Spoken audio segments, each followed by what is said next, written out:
하나님 말씀 보겠습니다. 하나님 말씀 로마서 11장 1절에서 5절 말씀입니다. 로마서 11장 1절에서 5절 말씀, 제가 가지고 있는 성경 254쪽입니다. 로마서 11장 1절에서 5절 말씀, 제가 먼저 한 절 읽겠습니다.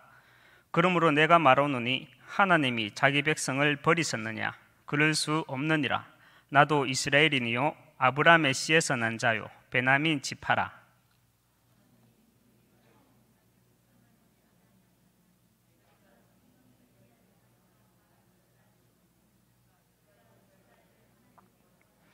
주여, 그들이 주의 선지자들을 죽였으며 주의 제단들을 헐어버렸고 나만 남았는데 내 목숨도 찼나이다 하니.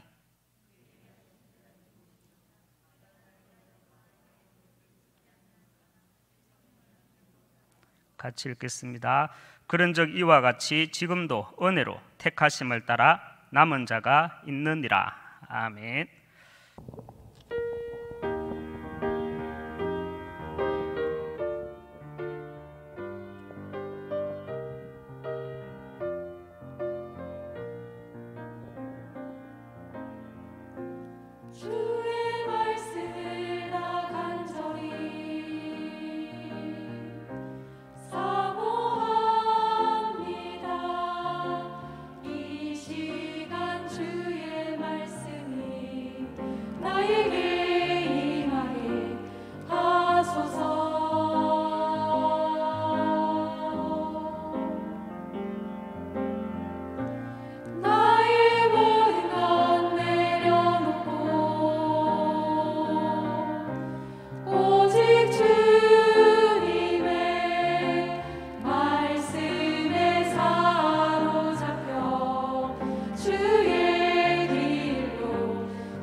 감사합니다. 예전에 몇 년 전에 우리가 렘넌트 대회를 했었는데 부산에서, 그때 이제 우리 교회 장로님 한 분이 이제 소천 하셔가지고 이제 수요일 날 예배 이제 다시 교회로 오게 되었어요. 교역자분들이. 그때 급하게 제가 이제 찬양 인도를 하게 되었어요. 속으로는 얼마나 기쁘든지. 그래서 나름대로 성경에 나오는 붉은 피만 나오는 찬양만 골라가지고 불렀는데, 친한 집사님 한 분이 그런 식으로 찬양 인도하지 마라 하더라고요. 그분이 잘못된지 내가 잘못된지 모르겠는데 어쨌든 그런 기억이 납니다. 왜냐하면 이 앞에서 대표 기도를 하든 특송을 하든 또 저처럼 대표로 말씀을 전하든 이게 사실 부담은 되지만 준비하는 과정이나 또 내려가면 엄청 하나님께서 새로운 은혜가 주는 게 있거든요. 여러분 한 사람 한 사람이 이 시간 예배의 주인공 되시기 바랍니다. 천재는 99%의 노력과 1%의 영감으로 이루어진다라는 말이 있죠. 그런데 이 말은 누구나 노력하면 천재가 될 수 있다는 것을 말하고 싶었던 것이 아니라 이 말은요 1%의 영감이 없기 때문에 천재가 되지 못한다는 말은 아니겠습니까? 그만큼 1%의 영감이 중요하다는 사실입니다. 우리가 제자의 길을 간다고 했을 때 중요한 것은 정말 우리가 붙잡아야 하는 것은 통찰력입니다. 통찰력이란 사물을 훤히 꿰뚫어 보는 능력을 통찰력이라고 말합니다. 그래서 제자의 길을 간다고 했을 때 우리에게 필요한 것은 성경 말씀으로 세상을 꿰뚫어 볼 수 있는 영적인 통찰력이 필요합니다. 우리나라 속담에 이런 말이 있죠. 여름에는 개도 감기가 안 걸린다는 말이 있죠. 이 말은 그만큼 기온이 올라가면 여름이 되면 감기 바이러스가 약화되어 있다는 말입니다. 그래서 바이러스가 우리 몸에 들어와도 우리가 이길 수가 있는 겁니다. 그런데 이 바이러스가 기온이 내려가는 환절기가 되면 활발히 활동을 하기 시작합니다. 그래서 환절기에 감기 환자가 급증하는 것입니다. 코로나도 마찬가지입니다. 지금은 높은 기온으로 인해서 바이러스에 감염이 되어도 증상이 잘 나타나지 않는 사람들이 많습니다. 이런 사람들을 무증상 감염자라고 하죠. 문제는 이런 무증상자들이 6월, 7월, 8월, 9월 동안 자신이 감염된지도 모르고 몇 개월씩 지역을 막론하고 많은 사람들과 접촉을 하다가 가을철 환절기가 되고 또 기온이 내려가기 시작할 때가 되면 무증상자들과 접촉했던 사람들이 어느 시점에서 깜깜이 환자들로 동시에 전국에서 폭발적으로 증상 발현이 나타난다는 것입니다. 이런 일들을 이제 정부와 전문가들은 염려를 하는 것이죠. 간혹 성도들 분들 가운데 정부와 언론이 교회를 탄압하기 시작했다 이렇게 말씀을 하시는데요. 우리가 팩트를 놓치게 되면 정부와 언론에 민감하게 반응할 수 있습니다. 우리 교회들이 정부와 언론의 예배의 자유권을 가지고 정말 간섭을 받지 않기 위해서는요, 지금 우리는 지혜가 필요할 때입니다. 특히 코로나 바이러스는 70대 이상 기저질환을 가지고 있는 분들에게 위험하죠. 그래서 정부에서는 국민의 생명을 지키려고 하는 거죠. 지금 한국교회 안에도 고령화로 인해서 많은 고령층의 성도들이 많습니다. 그래서 무조건 교회에서도 정부와 언론을 향해서 사단 마귀의 일이라고만 할 것이 아니라 교회도 연령이 높은 우리 성도들을 우리가 보호해야 할 의무가 있습니다. 광주 광역시에 위치한 안디옥 교회 목사님은 코로나 걸리면 천국 가면 되지 뭐가 무섭냐라고 다니엘과 사자구 사건을 언급하시면서 설교를 한 기사가 이렇게 인터넷에 나오더라고요. 맞습니다. 저도 그런 믿음은 있습니다. 우리는 예배드리다가 걸리면 천국 가면 됩니다. 그리고 걸리면요 벌금 내면 됩니다. 하지만 우리의 이런 신앙이 남은 후대들에게는요 정말 무책임한 말이 되는 것이고요, 우리 후대들에게 도리어 많은 부담을 안겨주고 우리는 가게 되는 것입니다. 하나의 비유로 말씀드리는 것이지만 우리가 지금 정부의 지침을 따라주는 것이 교회가 세상에 길들여지기 시작하는 것은 아닐까. 우리가 지금 정부의 지침을 따라주는 것이 복음이 약화되는 계기가 되는 것은 아닐까, 이런 생각에 우리가 앞서 조급해할 필요는 절대 없습니다. 교회가 조급해지는 가운데 지금 세상에 대해 반응하기 시작하면 오히려 사단의 페이스에 완전히 말려드는 것입니다. 그리고 그런 교회의 모습을 보면서 사람들은요, 또 한 번 교회에 대해서 실망하게 될 것입니다. 여러분, 지금 일어나는 이 모든 일들이요, 하나님의 주권적 계획이라면 어떡할 겁니까? 그때도 조급해하면서 부딪히려고 할 겁니까? 그때도 사단 막이라고만 할 겁니까? 교회가 세상을 보는 영적 통찰력이 없으면요, 문제 앞에 조급해지고요, 조급해지면 하나님의 절대 주권 안에서 나오는 하나님의 절대 계획을 보지 못하는 가운데 내 눈앞에 나타나는 그 현상만 보게 됩니다. 그 결과 어떻게 됩니까? 사단의 인도를 받게 됩니다. 교회는 하늘에 속한 공동체라 했습니다. 하나님의 사람들이 내 눈앞에 나타난 현상만 보게 되면 서로 분쟁하게 되는 가운데 본질을 놓치게 됩니다. 우리는 영적인 통찰력을 가지고 성경 말씀을 통해 하나님의 주권적 절대적 주권 안에서 나오는 그 하나님의 절대 계획을 우리는 볼 수 있어야 합니다. 그래서 첫 번째로 하나님의 절대 주권 안에서 나오는 하나님의 절대 계획이란, 먼저 우리는 구원 사역에 대한 하나님의 큰 그림을 볼 수 있어야 합니다. 구원 사역에 대한 하나님의 큰 그림이란, 하나님은 우리가 살고 있는 이 시대, 당대뿐만이 아니라 가고 오는 전 인류를 향한 구원의 계획을 가지고 계시다는 사실입니다. 그래서 하나님은 가고 오는 전 인류를 향한 구원의 계획을 위해서 가인의 후손, 즉 세상 사람들에게 경제와 문화 그리고 세상 과학을 맡겼다는 사실입니다. 그리고 하나님은 가고 오는 전 인류를 향한 구원 역사를 위해 믿는 자에게는 하나님은요, 그리스도의 복음을 통한 생명을, 전도와 선교를 맡겼었다는 사실입니다. 이것이 우리가 사는 당대만이 아니라 전 인류를 향한 하나님의 구원 사역의 큰 그림입니다.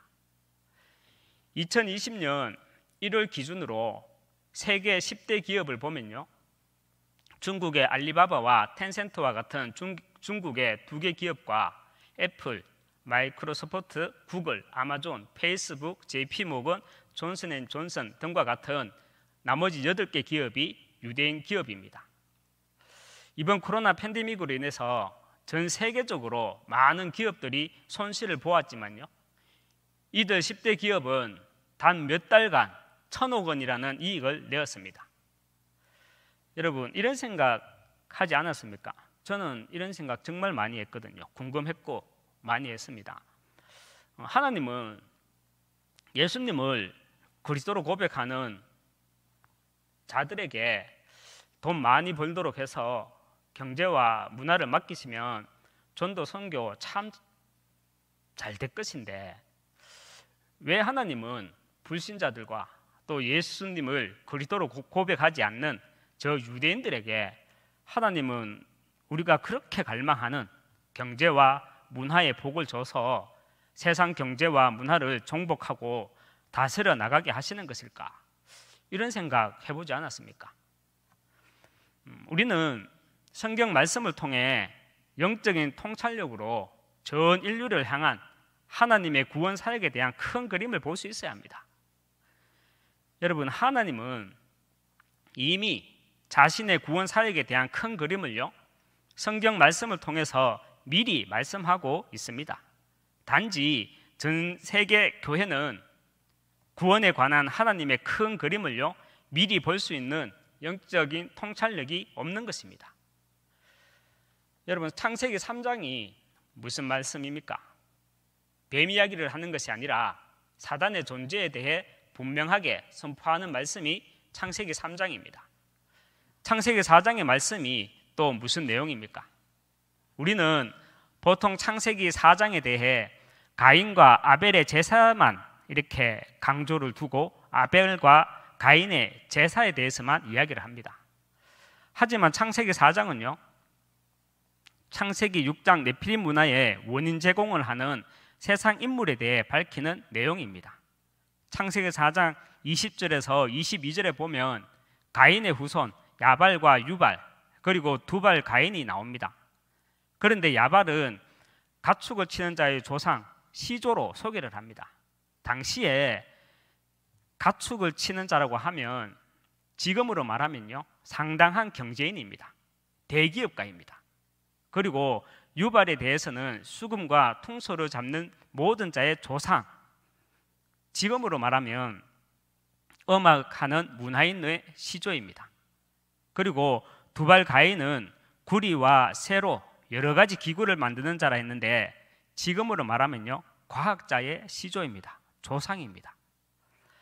창세기 4장에 기록된 가인의 후대 야발과 유발 그리고 두발 가인을 통해 당시 그 시대는 물질주의와 쾌락주의 그리고 과학 문명의 발달로 인해 온갖 영적 문제가 가득했던 시대가 오게 되었는데 그 시대가 바로 창세기 6장 네피림 시대였다는 사실입니다. 하나님은 인류 전체 구원의 역사를 위해 가인의 후손, 세상 사람들에게는요, 경제와 문화, 세상 과학을 맡기셨고요.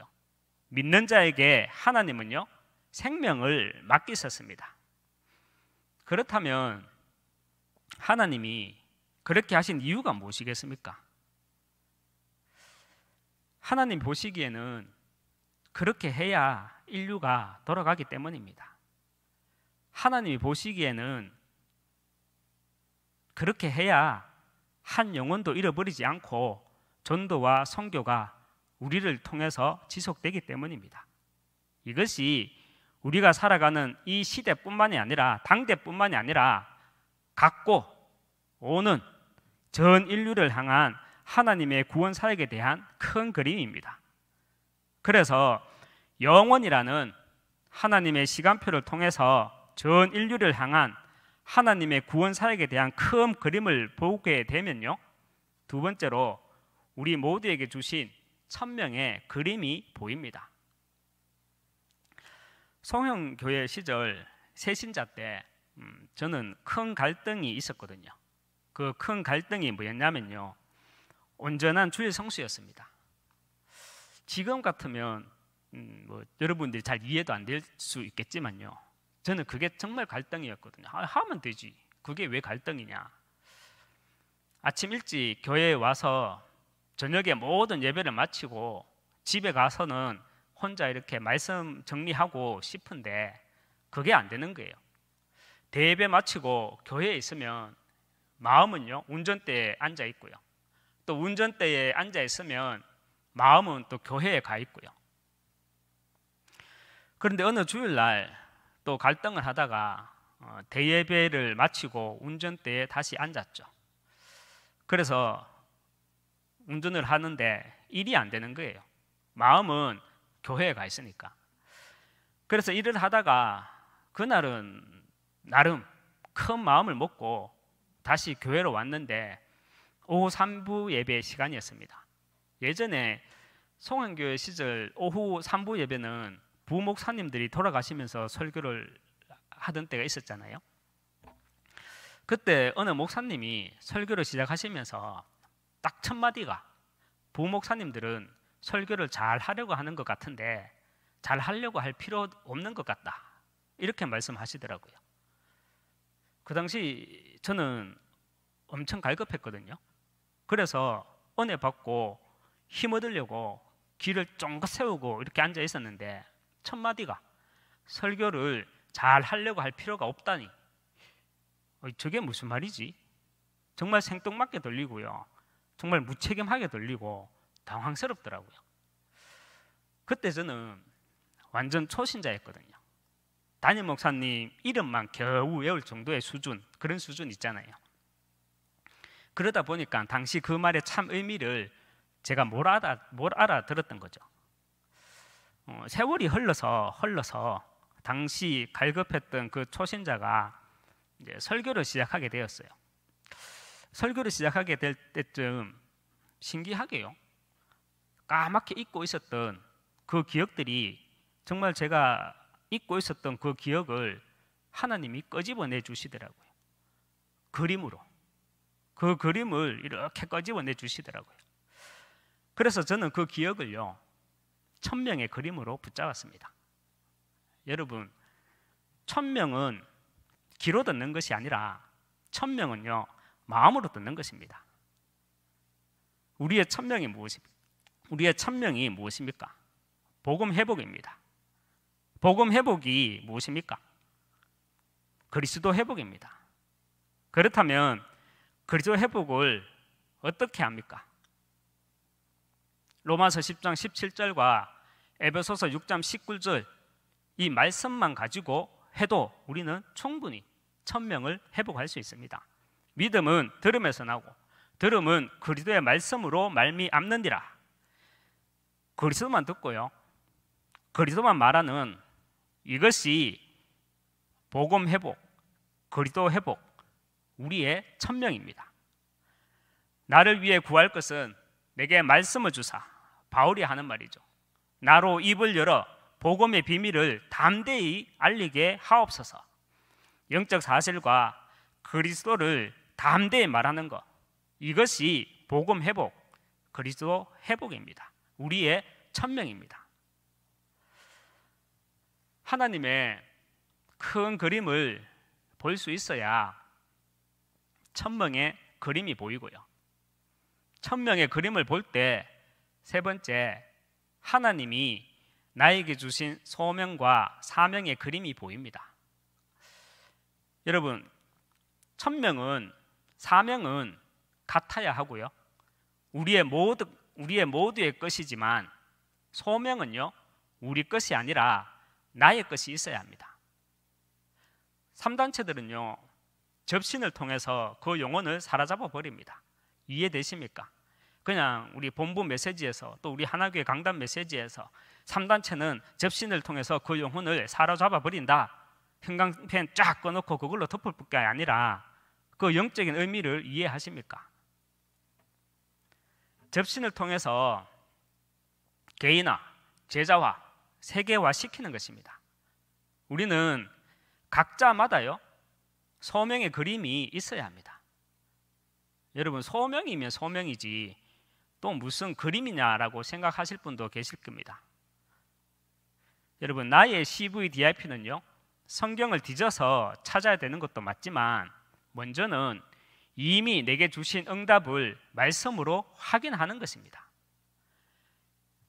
여러분, 저는 제 자신의 성장 배경을 영적 배경화해서 자주 이야기를 하잖아요. 왜 그렇게 이야기하는지 아십니까? 예화로 써먹으려고 하겠습니까? 그렇게 생각한다면 그 사람은요, 정말 영적으로 무식한 사람이고요, 내 거 없는 거 표시내는 사람입니다. 펴내는 사람입니다. 뭐 한말로 솔직하게 우상숭배 가정에서 자란 사람 뭐 저밖에 없습니까? 아브라함도 그랬잖아요. 아브라함도 우상숭배부터 했잖아요. 많은 기독교인들 우상숭배부터 했잖아요. 지금도 신앙생활 한다고 하지만 우상숭배하는 사람이 있고요. 그리고 기억하고 싶지 않은 과거와 또 가정사, 이런 것들을 저만 가지고 있습니까? 저만 시달려보고 또 저만 나의 업을 통해서 이런 일 저런 일 겪었겠습니까? 저보다 사연 많고요, 시달린 사람 많겠죠. 지금도 많은 사연과 문제들로 시달리는 분 많겠죠. 사도행전 14장 22절에 보면 우리가 하나님 나라에 들어가려면 많은 환난을 겪어야 할 것이라 말씀합니다. 또 야고보서 1장 2절에 내 형제들아 너희가 여러 가지 시험을 당하거든 온전히 기쁘게 여기라 말씀을 합니다. 이 말씀은 환난아, 시험아, 사단아, 덤벼라, 나는 임마 눈 깜짝 안 한다, 오히려 기쁘게 여길 것이다, 이런 말이 아니지요. 이런 말이 아닙니다. 성경에서 말하는 환난과 시험은요, 파이데이아라는 헬라어로 징계와 처벌의 개념이 아니라 자녀로 만들어가기, 조금 확대해서 해석하면요, 제자로 만들어가기라는 뜻입니다. 어느 분은 이런 간증을 하시더라고요. 젊었을 때 아이를 놓고 산후 우울증에 시달리면서 꼭 미친 여자처럼 너무 힘들었다고 하시더라고요. 그런데 한숨 두숨 돌리고 시간이 지나서 그때 그 일을 뒤돌아보니 그 시간을 통해 주신 응답이 나에게 왜 그리스도가 필요한지 그 시간을 통해 알게 되었다라고 이렇게 말씀을 하시더라고요. 여러분, 그분의 말이 이해됩니까? 솔직한 말로 우리나라에서, 아니 전 세계에서 산후 우울증 혼자만 겪었습니까? 많은 여성들이요, 산후 우울증 겪더라고요. 심지어는 본인이나 신생아에게 폭력적인 행동도 가하는 사람 있더라고요. 제 집 사람은 1, 2, 3, 4 놓으면서 그런 거 한 번도 없더라고요. 본인이 뭐 훌륭한 건지 남편이 훌륭한 건지는 모르겠는데 저는 그분의 말이 충분히 이해가 가요. 하나님이 부르신 사람이라면요, 각자마다 문제는 다를 수 있지만 하나님이 부르신 사람이라면요, 환난과 시험은 나의 CVDIP가 되는 것입니다. 이것이 하나님 자녀로 만들어 가기입니다. 우리는 소명의 그림이 있어야 합니다. 그래야 개인화되고요, 제자화되고요, 세계화됩니다. 접신하라는 말이 아니라 소명의 그림이 있어야 합니다. 소명의 그림이란 하나님이 영원이라는 시간표 속에서 나를 이 시대 복음 회복할 그리스도의 제자로 부르셨다라는 CVDIP, 이것이 하나님의 전체 그림 안에서 나오는 내 인생의 그림, 소명입니다. 그렇다면 사명의 그림이란 무엇입니까? 사명의 그림이란 미래입니다. 우리가 남기고 세우고 가야 할 후대, 이것이 우리의 미래이고 사명입니다. 창세기 2장 24절에 남자가 부모를 떠나 그의 아내와 합하여 둘이 한 몸을 이룰지라 말씀하고요. 마가복음 10장 6절 7절 말씀에도 창조 때로부터 사람을 남자와 여자로 지으셨으니 그 둘이 한 몸이 될지니라 말씀을 하십니다. 그런데 우리는 하나님의 말씀을 문자적으로만 해석하면 안 되죠. 우리는 성경 말씀을 구속사와 함께 구원사적 관점으로 해석을 할 수 있어야 합니다. 그래서 이 말씀에 관한 구속사와 구원사적 관점에서 보게 되면 하나님은요, 아담이 혼자 저 넓은 들판에서 심심할까봐, 외로울까봐 하와를 옆에 두게 하신 것은 아니라는 겁니다. 아담과 하와에게 한 몸을 이루라 하신 것은 하나님은요, 이미 그리스도의 나심과 함께 끊임없이 이어지는 영원이라는 시간 속에서, 끊임없이 이어지는 하나님의 영원이라는 그 시간표 속에 저와 여러분이 있잖아요. 지금 이 시간이 있고 그 영원이라는 시간 속에서 하나님은 전 인류를 향한 구원의 계획을 가지고 계셨다는 사실입니다. 그래서 우리는 하나님의 구원사를 내 시간에 한정 짓는 것이 아니라 영원이라는 하나님의 시간 속에서 인류 전체에 적용할 수 있어야 합니다. 창세기 38장에는요 이런 이야기가 나오죠. 유다와 그 며느리 다말에 대한 이야기가 나옵니다. 그런데 다말의 남편 엘이 죽고 난 뒤에 그 가문의 대를 잇기 위해 유다는 그의 작은 아들 오난에게, 내 형수에게 들어가서 내 형 대신 씨가 있게 하라고 말을 합니다. 그런데 오난은 형수에게 들어가기는 들어가요. 들어가서는 땅에 설정을 하고 맙니다. 이때 10절에 보면 그 일이 여호와 보기에 악함으로 여호와께서 그도 죽이시니 말씀합니다. 결국 오난은요 메시아가 오는 길을 막았기 때문에 하나님은 그 일을 악하게 보는 것입니다. 여러분, 우리는 영원이라는 하나님의 시간표를 가지고 그리스도의 나심과 함께 전 인류를 향한 하나님의 구원의 계획을 볼 수 있어야 합니다. 무슨 말을 하고 싶냐면요, 사단은 태어난 후대뿐만이 아니라 이 땅에 후대를 생산하지 못하게 이렇게 저렇게 역사한다는 사실입니다. 그래서 노아가 포도주에 쩔어 살게 된 이유는요, 사명을 놓쳤기 때문입니다. 미래를 보지 못했기 때문에 그 가정에 사단질이 난 것입니다. 보지 못하니까 사단이 마음 놓고 공격하는 것입니다. 사단의 존재와 전략은요, 단순합니다. 없어지지 않고 바뀌지도 않습니다. 창세기 3장을 통해서 그 존재가 드러난 사단은요, 창세기 4장에서 가인의 후손, 요한일서 3장 10절에 보면 가인을 이렇게 소개하죠. 가인은 처음부터 악한 자에게 속하였다, 이렇게 말씀을 합니다. 창세기 4장에서 가인의 후손 마귀의 자녀들을 통해 경제를 시작으로 온갖 타락된 세상 문화를 가지고 문명을 장악하게 됩니다. 그래서 우리가 여기에서 볼 수 있어야 하는 것은요, 창세기 4장에 나타난 가인의 후손들로 인해 만들어진 창세기 6장 네피림 문화의 결과, 창세기 7장 홍수 사건으로 노아와 그 가족을 제외한 당시 모든 인류가 죽었지만 사단은요, 소멸되지 않고 계속해서 역사하고 있다는 사실을 우리는 분명히 볼 수 있어야 합니다. 그 증거가 뭐냐?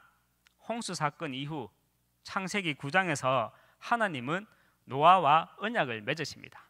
맞죠? 그런데 얼마 있지 않아 노아와 그 가족들에게 어떤 일이 일어납니까?